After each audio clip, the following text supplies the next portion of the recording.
Okay, here's one of the simplest thing to do and it's very quick. It's used everywhere, it's not just Italian, but you can make pizzas, a sauce for lasagnas, cannelloni, pasta, anything. Every grandmother used to make tomato sauce in the house with fresh tomatoes, and there are reasons why it's better to make it rather than buy it. And to me, one of the main reasons that I already mentioned is the sugar. There's so much sugar in every choice that you find in the store, and I don't get why, honestly. I rather to have sugar in these pastries than in the tomato sauce. Another reason is that I'm intolerant to garlic, and everywhere in every store all the choices they have garlic. Everybody tells me like, what kind of Italian are you that you don't eat garlic? First of all, I love garlic, I just can't have it. But second, I didn't see so much in Italy chopping a bunch of garlic and throwing that into a pan unless it's a particular recipe. That's something that they do a lot in Spain, where I lived for 10 years. For example, if you cook shrimps with parsley in this one, it's gonna be fantastic. My wife loves it. But not in Italy. In Italy what they do, they put the whole garlic in the oil or in the sauce, whatever you're doing, until it becomes gold,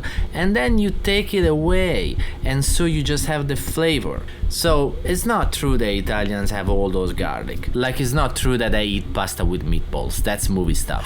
What? Yeah, I'm sorry, that's movie stuff. I never had pasta with meatballs. But you can have it, just know that it's not typical Italian. Oh.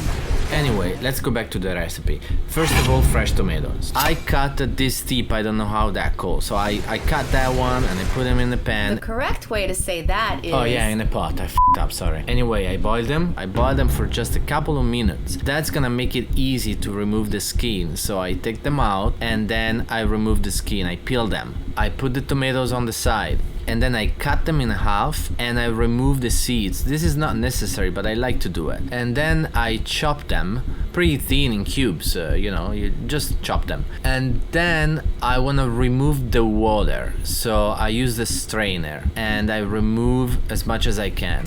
Then I put them in the pot and it's time to season it. Fresh basil. And here is where you can choose your ingredients. So don't take my speech about the sugar too seriously. If you want to put the sugar, now is the moment to do it. I go granulated onions, oregano, dry basil, olive oil, and then salt and pepper and whatever you want. Ready to go. I covered the pot with the lid, I lowered the flame, and I cooked them for a long time because I like it, but you can choose.